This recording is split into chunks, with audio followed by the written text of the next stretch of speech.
Last video we talked about how much Midas requires an entire video in order to discuss its intricacies, so why waste any time, let's get right into that exact video.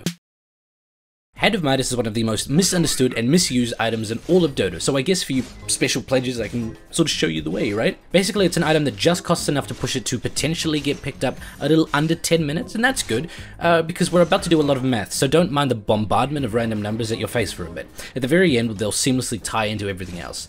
According to DotaBuff, the average game length is about 41 minutes long, adding on an average of 5 minutes if there's a Techies, Sniper, or Tinker, and taking away 5 minutes if there's a Broodmother, Meepo, or Visage. The Techies one makes a lot of sense, right?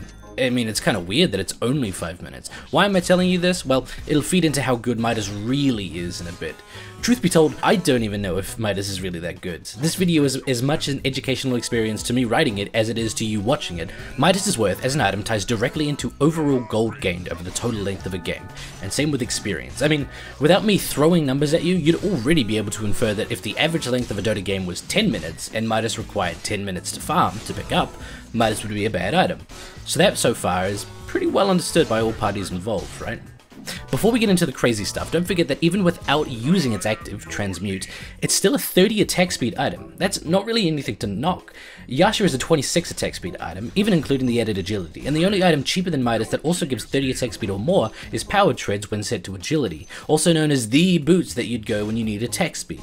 They're the staple of any Faceless Void, Anti-Mage, all heroes who depend on spells to proc, or depend on a lot of physical damage but just need the attack speed, and either coincidentally or specifically because of these heroes having procs that depend on their attacks, nearly every single one of the heroes that can have those spells are carries, or at the very least, cores, which means that a lot of them can go Midas. So does that mean that in reality there could and maybe even should be a whole cavalcade of new heroes going Midas on account of its attack speed plus active? Or maybe. Maelstrom no longer gives attack speed anymore, and that was usually the go-to for all heroes who wanted to capitalize off of more attack speed with their procs and the lightning proc from the item itself. So in reality, not even bringing up the active, I'd say that Hand of Midas could easily find itself in mid-C tier, but what happens when we do bring up the active? Well, Midas, no matter what creep you're transmuting, will always give you 200 gold and 1.85 times the amount of experience that you'd normally get from that creep. Not 200 bonus gold, 200 gold. No more, no less. If you were to somehow come across a creep that gave you 500 gold upon you killing it, Midas would actually cause you to lose out on gold every time you transmuted that type of creep. Luckily that sort of creep doesn't actually exist. The most amount of gold that you can get from a single creep is 80 gold from a Siege creep, or 73 gold from a Satyr Tormentor, you know, the big ugly pink ones. You can get 137 gold from killing an Ancient Black Dragon, but you can't really Midas Ancient creeps, so we're ignoring them for now. Okay, so obviously if that's the case, if we can only ever get a static amount of gold while using Midas, clearly we should just Midas the littlest, most worthless, most insignificant creeps in the game. Sorry, little kobold, but I mean you. But no, not necessarily. I mean, yeah, with the information that you've gained so far, that would be true. I mean, if this were the only parameter that you could use to measure Midas's optimal usage, then yes, absolutely it would be a kobold, or whatever is the creep that gives you the least amount of gold by default wherever you are on the map. Which leads to a new conundrum. Midas will only ever give you gold if you're actively choosing to use it. Already we've made it useless to all of the newer players who keep forgetting that they even have a Midas, and hey man, don't fret about that sort of thing. I didn't even get into the habit of constantly positioning myself near a creep for when my Midas is off cooldown until like a week ago. So if you miss it a couple of times, it's not the end of the world, and everybody's done it. I mean, nobody starts off playing Dota 2 good, right? Everyone's shit. The default starting position for every new player is shit, and then through practice and perseverance and educating yourself by virtue of perhaps listening to the only New Zealand astronaut in existence, you slowly become good, or at least better. It's a process, right? The only thing that stops you from doing that is just simply not wanting to, just simply deciding to plateau. If you want to be better, you'll become better. There's no secret for remembering to Midas a creep when it's off cooldown, you just do it enough and it becomes muscle memory. But what happens if you do forget? Well, Midas gives 200 gold every 90 seconds, right? So in reality, you'd be able to actually calculate that as a gold per second formula, right? 200 gold every 90 seconds turns into 2.22 gold every second. That's the amount of gold that we're gaining if you were to instantly use Midas every time it was off cooldown. Okay, so that's good. It also means that every second that Midas is off cooldown and not being used, we are actually losing a potential 2.22 gold every second. Yikes, okay, so I guess that means that it's absolutely probably better to Midas any creep, regardless of type. just so that you can keep it on cooldown, but that also gets a sort of yes and no answer. Midas costs 2150 gold, and ignoring the usefulness of the innate 30 attack speed, and you could make the argument that it would take, honestly, 10.75 uses of Hand of Midas before it even starts making you more money than you would have had you just never bought Hand of Midas in the first place. That's kind of a lot, dude. 10.75 uses with 90 seconds in between takes us to 16 minutes after we get Midas for us to start benefiting from the Midas. And that's if we use it every single time it's off cooldown. So, if we get it at 10 minutes, like we estimated, and 26 minutes we're useful? My god, I've had games end at 25. Wow, okay, when you word it like that, it sort of sounds like an awful item. But again, yes and no. Because this is looking at Midas in a vacuum, much in the same way that killing a small creep is efficient for farming, because that's not true. Why are you getting a Midas? It's for farming, right? If it's for farming, wouldn't this allude to the fact that without a Midas, you were struggling to farm? Could this possibly be due to a perhaps lack of damage? Okay, so now we've acquired an item that insta-kills a creep while also giving you gold. The gold part's great. The insta-killing of a creep is great too, because in a game of Dota, you're constantly in a race against time over all else. Time dictates how much farm the enemy team's carry has, time dictates how many creeps are spawning, how tanky Roshan is, all of that. And if it takes an hour, let's say, to kill a large creep that you could have instantly killed immediately with your Midas, then we have to question if using it on a small creep was even a good idea. Okay, so here, if you're a hero that bought Midas to farm while also having an ability that assists in quickly killing the big creeps, then absolutely just use it on the little ones. If not, it gets a bit more complicated.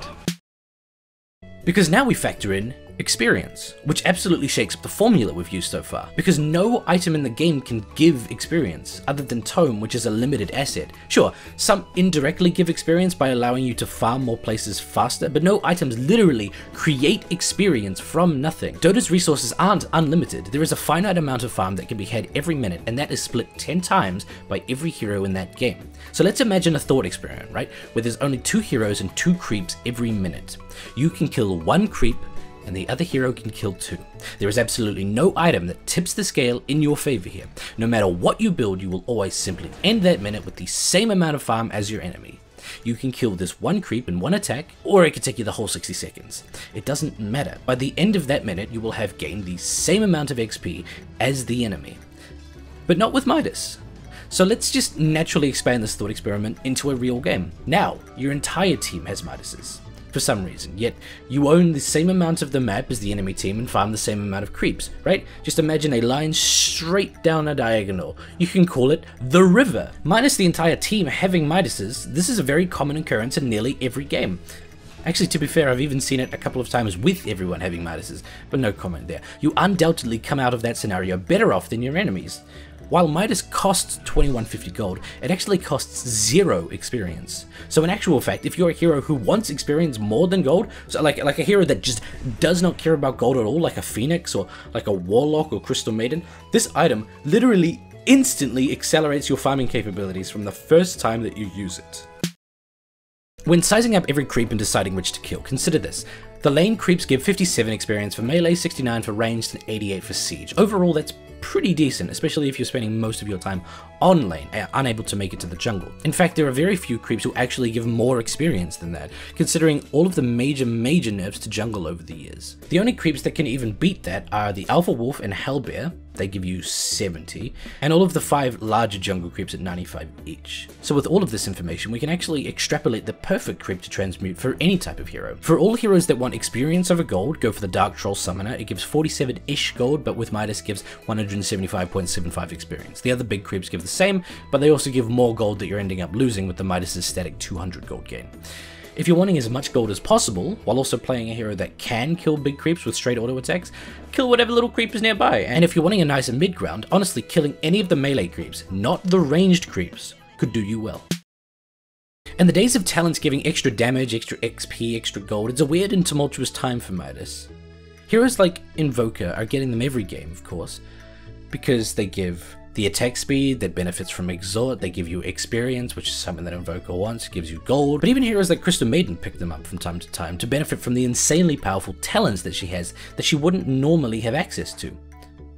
I I love Midas, more than I probably should. It's a unique item that allows for further items and builds and playstyles that normally wouldn't be feasible. And you know me, I'm all about them builds that straight up aren't feasible. I'm preaching to the choir here, but Legion Commander going hand of Midas probably isn't very good. But you guys already knew that. The people who actually go that strat don't watch educational videos in order to help them get better. Which is the problem. A Midas rush on heroes like that sucked because of the opportunity cost of getting that item. Opportunity cost refers to the now impossible options that you did have prior to picking up Midas. With 2150 gold, you could have bought travels or drums. You're 100 gold away from a blink, you could have tanked up with a vanguard. But because you went Midas, you now no longer have the option to get any of those other items, while also not being able to get them any faster through the use of Midas, with it paying for itself after 16 minutes. Legion Commander benefits from a blink dagger because it helps her trump her innate lack of range from which to cast duel. And there are so many heroes that wish that they could have just a little bit more health, but then went Midas instead of Vanguard, and proceeded to die 20 times over.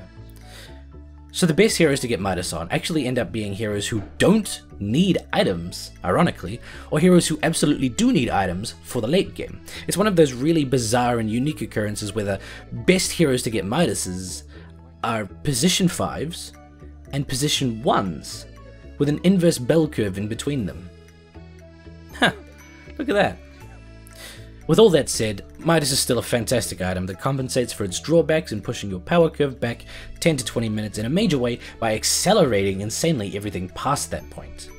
Plus, it gives you experience with no downtime.